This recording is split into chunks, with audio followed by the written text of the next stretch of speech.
You're watching The Breakfast Club.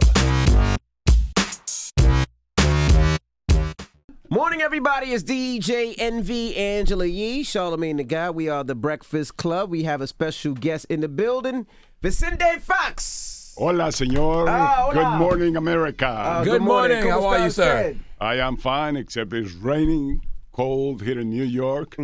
Imagine being in Acapulco or Cancun. Right. Come on now, we need you in the moment, all right? We need you here with us right now. Okay, you got a new book out. Let's move on. Beyond Fear and False Prophets. Could you explain that subtitle, Beyond Fear and False Prophets? And just so people know who Vicente Fox is, he's the former president of Mexico from 2000 to 2006. Yes. Okay, thanks for the introduction. Well, fear. I sense fear here in the United States after September 11th, which was a very sad date. And so that sense of fear has been exploited now by the actual president. And this fear comes from the idea of building a wall, for instance. Right. You don't build a wall in your homes or on your fence, except that you have fear. And fear also means isolation. So you isolate yourself so others cannot harm you.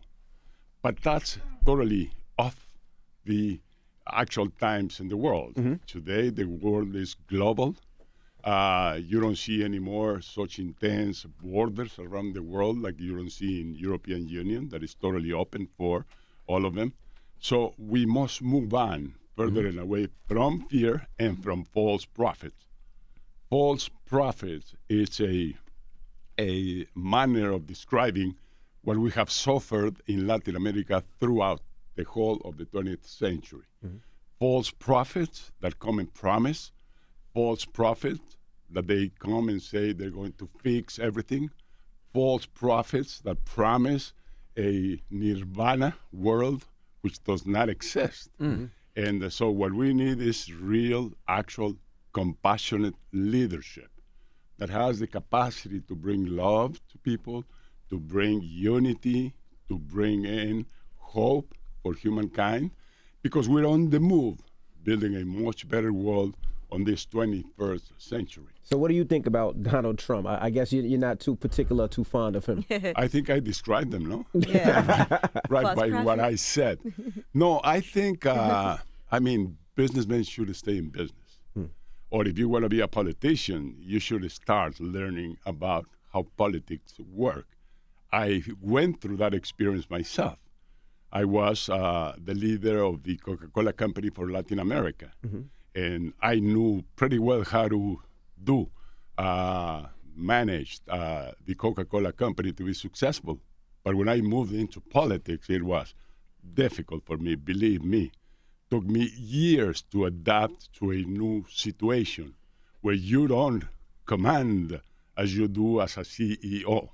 You don't just send instructions and force everybody to follow them. In politics, in democracy, in a free world, you don't succeed by that. You have to listen, you have to learn, you have to look for consensus and get unity, which is what Trump has not done. I think a lot of people were tired of the politics, feeling like everybody else controlled the president, whether it was the gun laws or this lobby or these people pushing the president. Kind of similar to in Mexico, where they say, the drug trade controlled the politics and the president in Mexico at times. Well, presidents are there to serve. Correct. To serve citizens, to serve others, to look after the best for everybody. So you don't control them. They should join and lead followers to work on building a nation. A nation is not built by a president. And that's some sort of a mistake that I see today here in the United States. Everybody's expecting what the president is going to tweet today, what the president is going to do this morning, what the president's public policies are going to be. That's stupid, absolutely stupid. Right. What was your first role in politics? I was on a ballot box supervising a voting place. Oh, you So I started, started from at the bottom. very Yeah, bottom, yeah. and then went up, and I became a congressman for 3 years. And then I moved, and I became governor for 4 years. And then I moved and became president of Mexico. And this is through leadership, compassive leadership. And that's the way I could shift from being a businessman into a politician.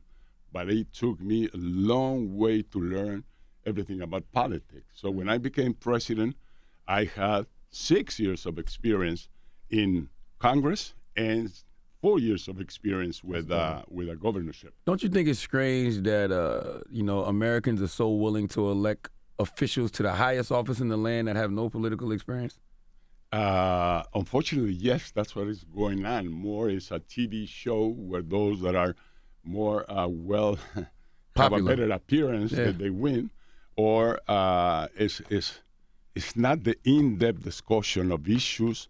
You don't really search on every candidate what's their capacities, what's their background, how honest they have been throughout their life, how successful. And you don't look for that when you're in the political arena if it was a successful businessman. For instance, right now, Oprah Winfrey. Correct. Maybe one of the greatest women that I have known throughout Greatest my human life. beings, period. Person, yeah. Period. But I'm not sure that she will be a great president unless she would go the process of learning, experiencing, understanding what politics is all about. It's a different world, believe me. All right, I'm really glad you came here because, right now we're coming off a government shutdown. And one of the main issues has been DACA and what's going to happen with these dreamers that are here in the United States. And it seems that Trump has painted this picture of Mexicans in particular as being people who are violent, people who are bringing drugs into the community, people who are rapists. He said these things out of his own mouth. Now, and it feels like some people are actually believing this. So let's talk about our relationship with Mexico because you guys are our neighbors, and it wasn't always like this. Yeah, let's just start with DACA. I mean, it's stupid for a businessman and today a president to reject such a fantastic asset, such a great human capital, massively produce 800,000 of them or 1 million of them. It's incredible. We wish we would have them, all of them in Mexico as of tomorrow. That would be great for Mexico. And here you're rejecting all that talent that you have invested very strongly on, and you just kick them out of here. That's stupid, the least to say, on the side of Trump. Now, how migration has worked throughout the years here in the United States. It's been most successful support to make U.S. economy competitive. And they're taking jobs that other American citizens don't take, like those harvesting on the fields, like those in the construction industry, like those in nursing. They have been a great support for the competitiveness of this nation and for the growth of this economy. And NAFTA, furthermore, because this partnership that we built together, Canada, United States, and Mexico, has made out of this region the most competitive region in the world. And that's the way we can compete with China, with Asia. Otherwise, like it happened just 5 years ago, GM went broke, Chrysler went broke, Ford Motor Company went broke. Why? Because they couldn't compete. Once they decided to put one foot in Mexico, one foot in Canada, and one in United States and become NAFTA corporations, then they succeeded. All of this is what I relate on this book. Yeah. Let's move on, which is a positive call to all Americans that we should take care and love our nation more than ever before. And we should make sure that we keep united because Mr. Fox got notes. That's right. Let's I hear got it. I know. You know it. You know, memory when you're 75 doesn't work as well. That's why I doubt about Trump, no? He's 70, 71. Not Alzheimer, but empty brain. Right. You forgot more than most people ever learned, though. Yeah. America resists. The dream of freedom will not fade into the night. Hope always wins. Love always prevails. This is the anti-Trump description. Well, in Chapter 9 of your book, you discuss spirituality and the way forward. You have 7 basic principles. The first is love. But do you think spirituality and government can coexist? Absolutely, yes. It's a must. When you're materialized, when you only say tax cuts and not tax happiness or community happiness in communities, you're wrong. People aspiration is not just to have a job and to have some income. It's much more than that. All of our aspiration is to be happy. And this you have to tie in with government policies. You have to tie in with government leaders. It's most important that we have compassionate leaders throughout the world. And compassion and love is the shortcut to happiness. I mean, you can make as much money as Warren Buffett, but maybe you're not going to be happy. Right. Or like Carlos Slim. With much less money, you can be much more happier then. And this is what government is all about. They should think about happy citizens, a happy America, not the way Trump has dealt with this issue. And I think the problem also, too, is like you said, spirituality, which is the right word, because I feel like I'm a spiritual person, not religious. But government uses religion to manipulate. Wrong. Wrong. And religions today, I don't think they can sustain much longer. We, all human beings, don't want to be boxed in. We don't want to lose our freedom by belonging to one church or to one political party. I think that's over. That's over. Today, these little boxes put us on a prison. They cut out our freedom and our liberty. So I'm over and above. I'm a Catholic. But today, I think it's much better to be spiritual, to believe in something that blesses us. You know what I meant to ask, though? I've been watching a lot of documentaries on Mexico, and I've been watching El Chapo, right? Oh, God. And I have a point here. Give me a second. Go ahead. Okay. El Chapo works for some U.S. crime cartel. The headquarters of crime are here in the United States, and they import the drug from Colombia and Venezuela. They bring it through Mexico, hiring Chapos and other leaders to do the transfer of the drug from the south to the north. But they are not here distributing. They are not here selling. They are not here collecting the money. They are not here buying the guns and ammunition to ship them back to Mexico. The huge mammoth demand of drugs in the United States is what originates this. And like the old times of Chicago and the alcohol problem, those padrinos, those capos today subsist here in the United States. And we supply the most guns to the Mexican cartels, too, as you stated in the book. We're the biggest gun suppliers in the United States to the Mexican cartels. Absolutely true. And by the way, you know about crime rates? Crime rate in Mexico today is around 18 crimes committed by each 100,000 inhabitants. This is the way you measure crime rate. Okay. Crime rate average in the world is around 9 crimes. Crime rate in Mexico is around 16.5, so it's high. But 20 cities in the United States are much higher than Mexico's average. So we're not a country of criminals. We're not a country of rapists. We're solid, good, honest, working, loyal people with integrity, with values.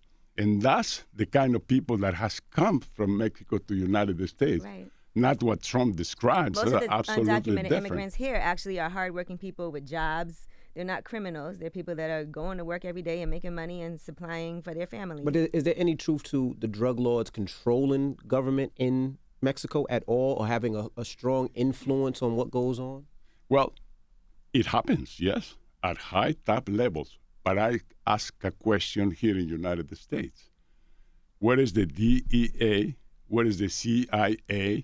Where are all these security government institutions in the United States whose mandate is to stop criminals that are consuming drugs or that are selling drugs? And how it happens to be that this country is the largest by far per capita consumer of drugs in the world. So how do you explain that? How do you explain one cargo load of cannabis, marijuana? By the way, I'm holding on May 30 and May 31st the Globe Cannabis Summit at Centro Fox, the presidential library in Mexico. because I think that's the answer to crime related to drugs, is to legalize it. So we'll But be able to smoke at this event. Huh? We'll be able to smoke at your event? Of course. Okay. No, I'm sorry. No, Yeah, you smoke. let me tell you why not. Because Mexico has only approved by now medical use, Got you. not recreational use or responsible use. But anyway, how do you explain what goes on here in the United States? You have 3 million people in jail because they smoke marijuana. It's incredible. I mean, the rest of the world does not criminalize drug consumption. In Mexico, it's not criminalized to consume drugs. It's criminalized to produce, distribute, or sell. But here in the United States is the country that forbids, that prohibits more than anybody else in the world. And how do you explain that it's the country that more consumes drugs? So prohibitions don't work. Prohibitions don't work, as well as walls don't work. Walls in China failed. The Manchus crossed those walls and went and conquered China. The Berlin Wall never worked. And I explained this in the book. It never worked. And that's why President Reagan had to come in and say, Mr. Gorbachev, tear off that wall. Why do you I make it so noisily because I want Trump to hear it right now on this radio station. Why do you think the building of the wall campaign was so effective here in America? Because of fear. Fear for those 30% white American middle classes that are afraid to lose their jobs, that are afraid that somebody will come from abroad and harm them. Fear is the motivator. And I think fear is bad advisor for us to do. We should not have fear, especially when we are in a great nation like the United States. You know, my grandfather, born in Cincinnati, Ohio, that came down to Mexico as a migrant without a penny in his pocket back in 1895, following the message and the dream of the founding fathers, he decided to move down to Mexico to find his American dream, and he found it there. He settled there, and we are being there for 5 generations now. Well, that's the way we should work together. At the very end, God did not create borders, but on the same time, I have to say I'm for order, I'm for security in borders. In immigration. I'm not for just open it up, no. And we developed together with President Bush and then Senator McCain and Senator Kennedy presented this migration bill to U.S. Congress. And it's still sitting there. They never processed it. It was after 9/11. And the solution we need for migration and the wall and the relationship between Mexico and the United States is right there. It's sitting there. Trump, please open your eyes. Don't beg that white. Don't beg that Go white to man. Congress. I'm asking the impossible. Yeah, Okay. I understand. Please open your eyes. Go to Congress. Get the files, and you will find there a huge amount of documents that present this migration bill and that present this program for security and trade between Mexico and United States. And you have this in this book too. It's everything on Yes. let's move on. That's why I say let's move on beyond fear and beyond false prophets. To say Trumps. You giving Trump Trumps of the world. Huh? He's not the only guy. Yeah, you giving him a lot to read. I don't think he can read. To be honest with you, you're giving him a lot of homework. Not even his own tweets. Now, you got a little flack for cursing him out and say you weren't going to play for no effing wall. People were kind of upset with you about that. I say now I took out the fucking and I'm using the chingao. The chingao, we say in English, that chingada wall. Where were you and how did you react when you were first told that Trump wanted Mexico to pay for the wall?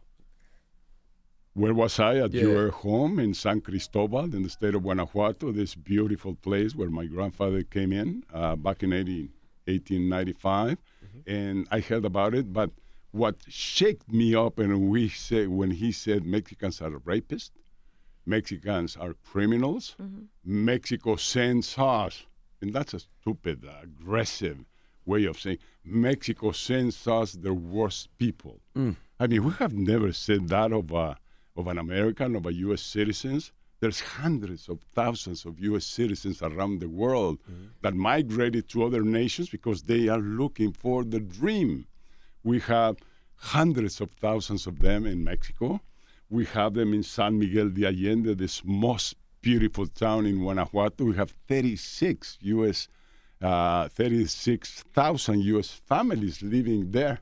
And when they heard all of this, they also called me and they said, Vicente, look what our president is saying. I apologize for what our president is saying because they live there.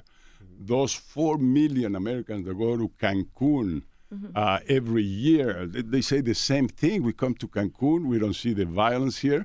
We don't get trapped on a killing like it happens here in the United States. So it's a picture totally, absolutely different to what Trump has described. And he has harmed us very badly on our economy, on foreign investment coming into Mexico, on tourists coming into Mexico, and else and else. I don't think it's fair. And that's why I get involved on this. That's why I call for resistance, because I suffer the consequences, as we suffer in the world, the consequences of Trump's world policies and world aggressiveness. Imagine the day he pushes the red button Yikes. and he throws a bomb to 40 million North Koreans, and then the same thing will happen with another 40 million South Koreans, and then Japan with 100 million.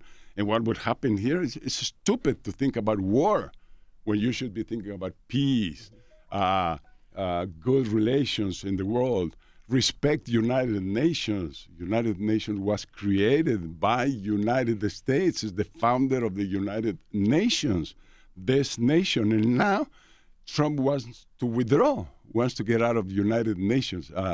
TPP, the Trans-Pacific Trade Agreement.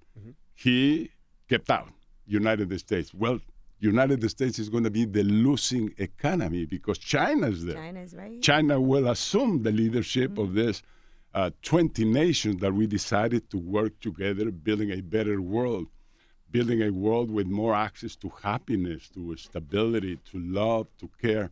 And but I mean, this empty head, he cannot.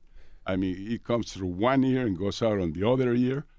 Every message that he is being told, and he doesn't react. Yeah, it confuses me because he wants to disconnect America from everything, but America don't build nothing. Like we need immigrants. Even for his own companies and his own businesses, he uses undocumented immigrants. He's sent out the labor to other countries. So even for his own personal businesses, he doesn't even use American labor. You know, I'm surprised of corporations here in this respect because, yes, Trump wants to isolate them, to enclose them in four walls here, like a prison, and where are they going to do business? Where is Google going to sell their products? Microsoft, General Motors, all of them. Where are they going to sell the products? I mean, this nation has the power and the wealth that it has today because it went on with globalization. This nation taught us, the rest of the nation, to open our markets. So we left aside our what we call fresh waters, lemon, pineapple, to go and drink Coca-Cola. So we accepted that. Okay, I buy Coca-Cola, but you buy my tacos and my tequila. And so it's a great combination. I mean, it's but this is so profound, the philosophy of business, that is at the very same time very pragmatic. It's an exchange, hunting gatherers. At the very beginning of humankind, they started trading with each other. They started migrating. These two issues are fantastic, are the engines that move the world, migration and trading.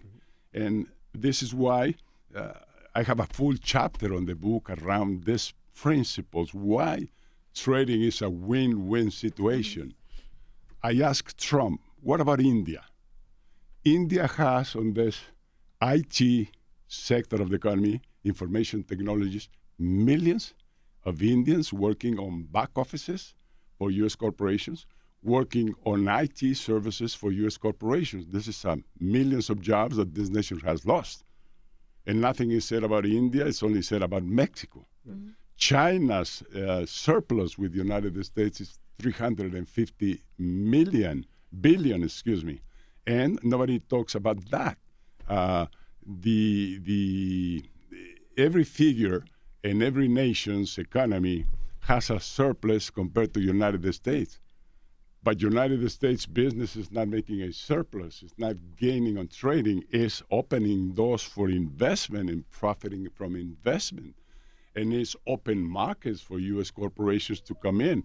This is the way to go, and this is the way it should keep on going. I call this middle-class American, these people that are afraid, that they think Trump is their hero, that he's going to fix all the problems. Mm-hmm. Forget it, man. Forget it. You said Trump. Go out and go to school, to the community college. Go out and learn. Go out and be competitive yourself.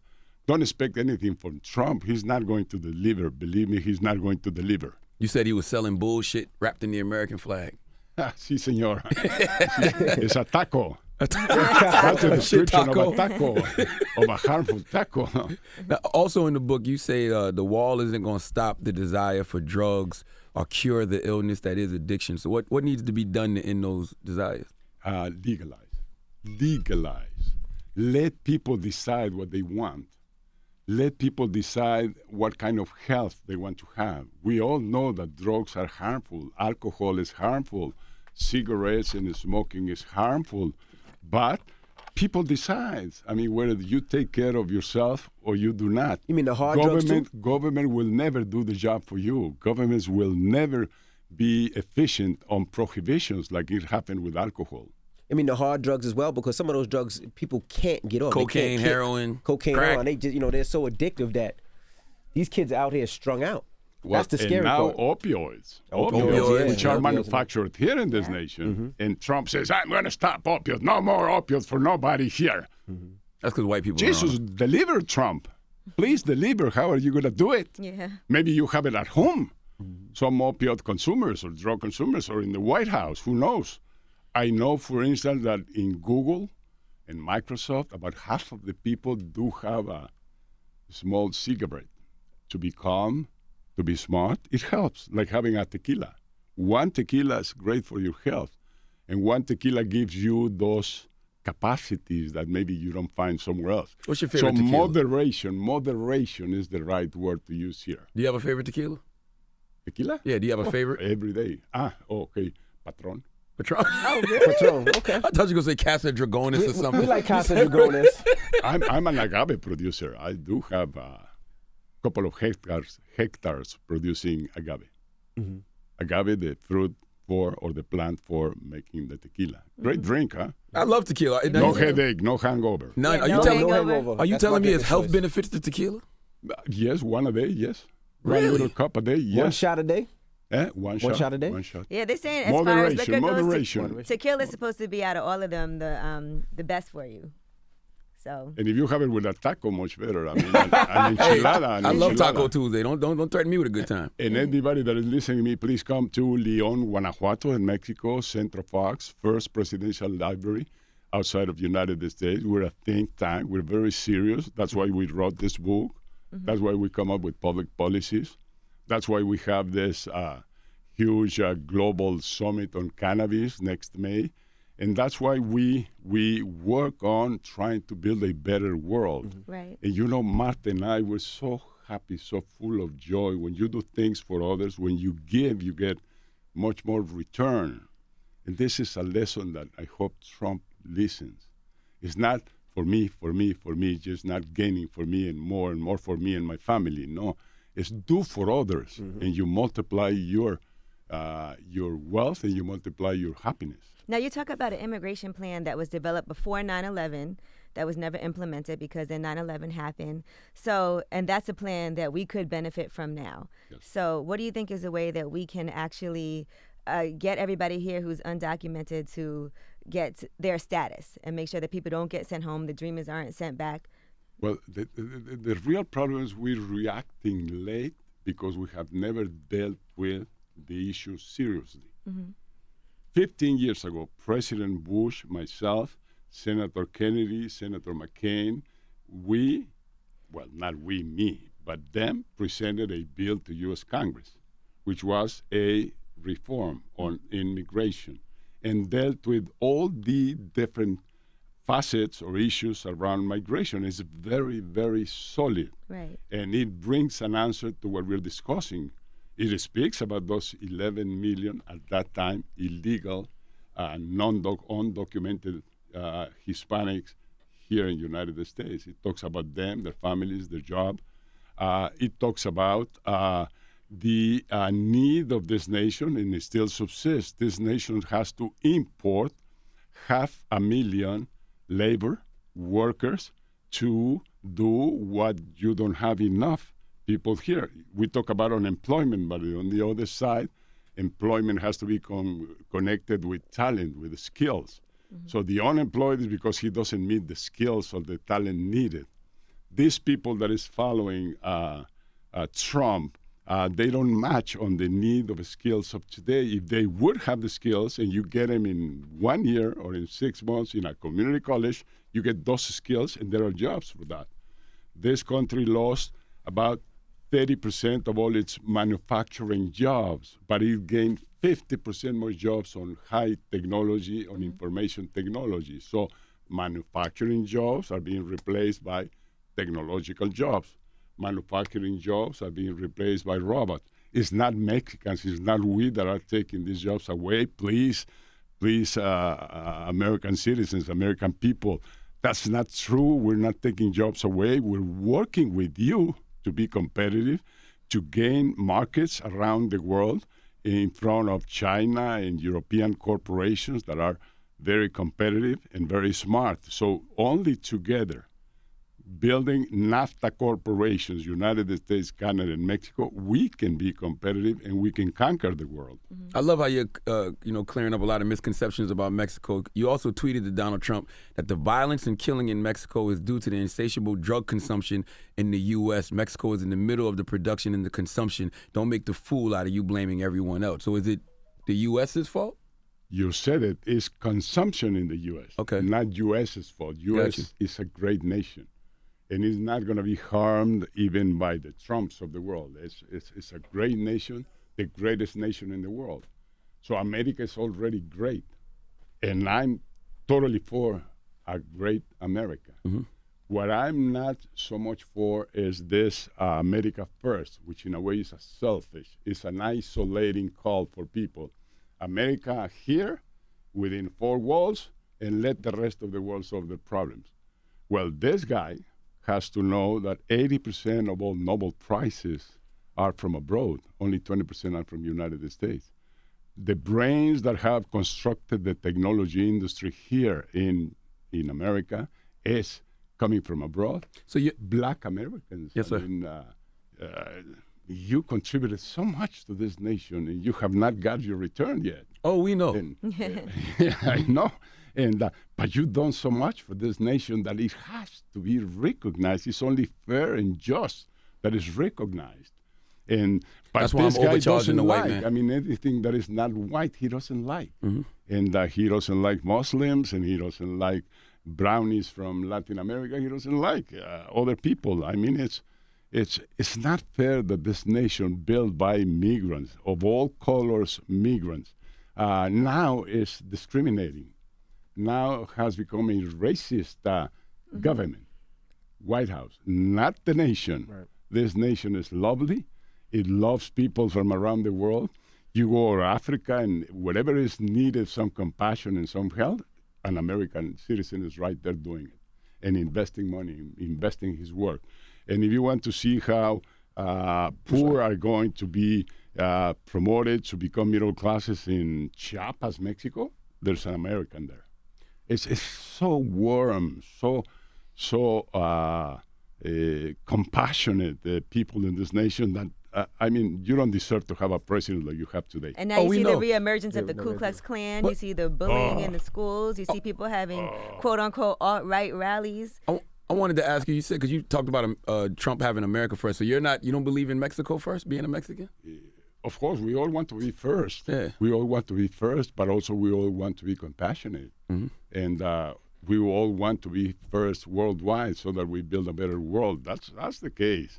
It's not you win and I lose. This is the mantra of Trump.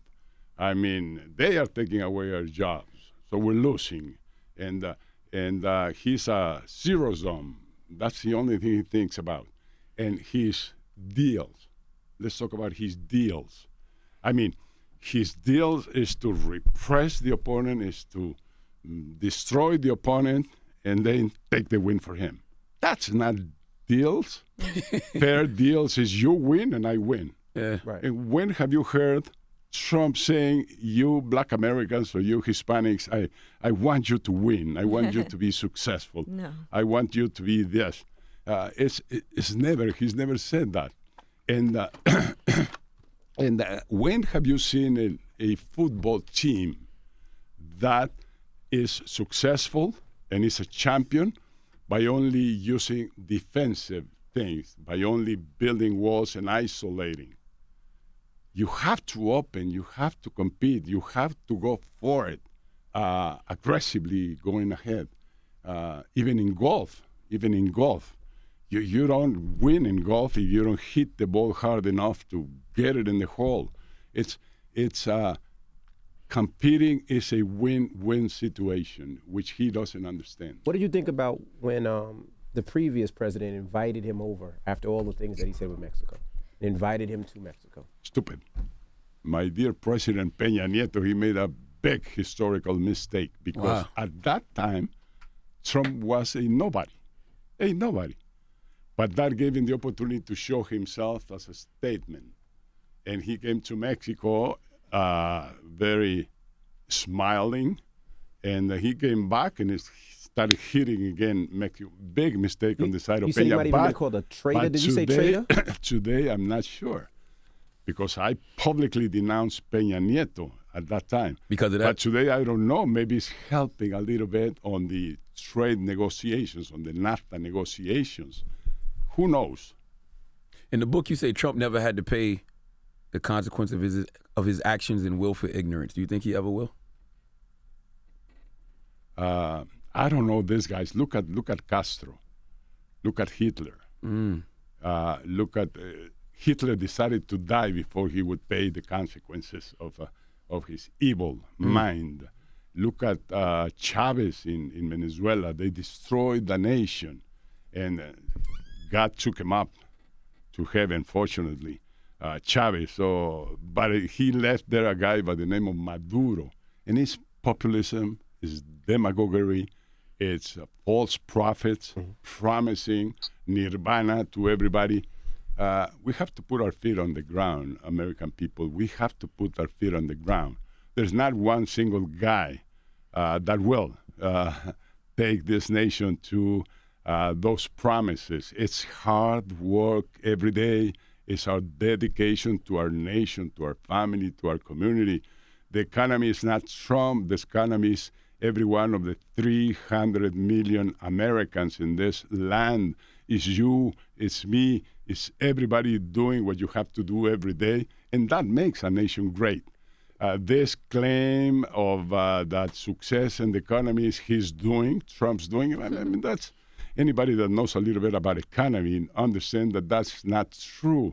That maybe on the medium term and long term, his policies will work. Some of them are good and might work. But it's not the case that today he is so selfish that he thinks he's done all of that for American citizens. It's your work, American citizen. It's your doing.